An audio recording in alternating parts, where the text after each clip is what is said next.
Right, so I've already taken off the old screen. How you do that is you first need to remove this plastic bezel. It just pops off. There's little feet that hold it in all the way around. It's quite fragile, so be careful with that. Best way to get it off is just to use a little pry or a little spudger. Just work your way around and it'll pop off. Leave that to one side. Once the screen's accessible, you then just want to start unscrewing everything. So, little Phillips head screwdriver, little tack kit, useful way of doing it, and just keep them to the side. And what will happen is the plastic bit will fall out in the plane.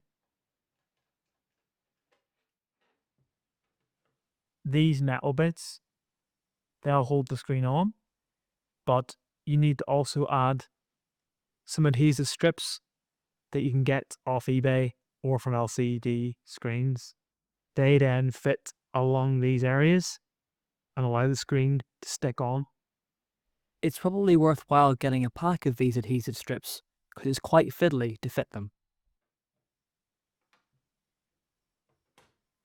Just work the screen gently and it'll come off this bit. So, this is the main connector here, the 30 pin. You can't see it very well, but it has a little latch. You need to disengage that latch on the screen you're replacing and just gently wiggle it out. Yeah, and just be careful not to bend or twist this too much because again, it is pretty fragile. So the next thing for me to do, having lost the screen, is to fit the new screen. I've already tested it. That's really important. I've already connected to this and powered on. So I'm going to put these little adhesive strips in so I can mount the screen. These should sit proud.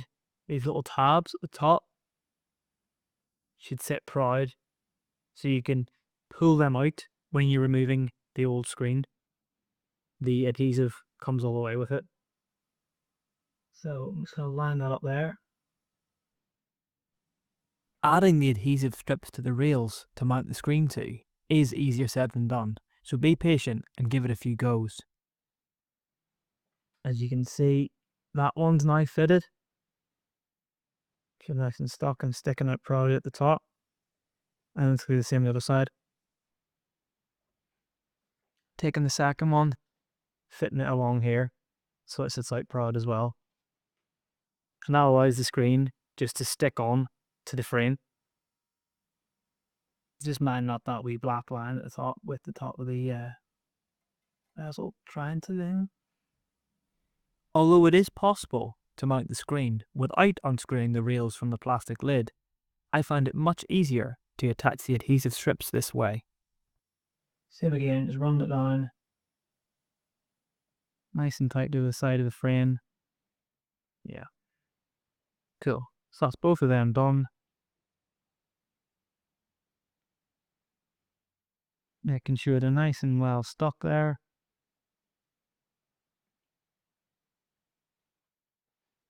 So now that you've attached your adhesive strips, you've taken all your screws out.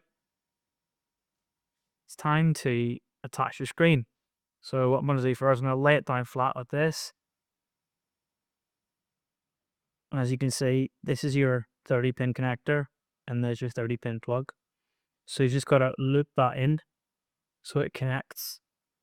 Just be careful because it is fragile. I'll do that. There's a little latch to use, but it should be pretty straightforward. I'm just using the bone there to lay it down flat on top of the keyboard. So an easy way of doing it. Just using that to protect it. But I'm just going to pop this in here. The replacement screen that I went for was a glossy model from laptoplcdscreen.co.uk. Ease it in nice and gentle. if you use a lever to push in, work quite well. And then just use the lever, pull it over, snap it down. There was a bit of tape on it initially, so I'm going to use a little bit of tape just to make sure it stays where it should stay. A little bit of electrical tape just in there, just to make sure everything's nice and safely tucked in. So now I'm going to place the screen on the heated strips. So let's just remove their little calves.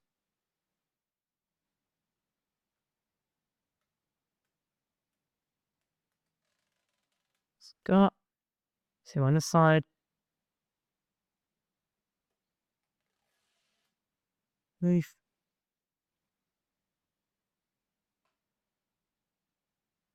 Makes sense. So Attaching the new screen to the adhesive strips on the reel system was one of the trickier parts of replacing the panel. I had to attempt this a few times because the fit is very precise, so leaving the reels screwed in to the plastic backing may help this process. right, the toughest bit in all this has been getting the adhesive strips to stick and keeping the frame straight in the enclosure. Otherwise, the plastic back doesn't line up with the frame effectively. Previously, this side was a bit too high, and it was pushing the frame too far out, and it wasn't lining up well enough. And hopefully, because that's now lined up, it should be able to fit into the frame, which it does on both sides, just like that. There you go. There we go. Fits in there nicely. Just making sure it's nice and stuck. Same on this side. Lines up well. It is. And it's nice and stuck. I still got the screen protector on just for now, but we'll take that off, obviously. Just putting on its back just to check the fit at the bottom and also the fit at the top to make sure that it's sitting correctly in the frame. So imagine this is what it would be like if you had a screen in initially. Once you take the bezel on, once the bezel was removed, this is what the old screen was like. So it's just a case of removing all the screws, pulling the tabs to remove the adhesive from the frame, lifting the panel off, and detaching the 30-pin connector. Now that the new screen has been fitted, it's time to replace the screws that hold the rails and back panel together. Almost on the bottom bracket here. And then we're going to put the top to that one to that one. Oh, the last screws then that go in. And of course, on top of this, the bezel will go. Tilting the screen as far back as possible made adding the bezel much more straightforward. Right, so I eventually got the front panel on by putting the feet in first and setting it down, then pressing around. That's making positive noises. We want.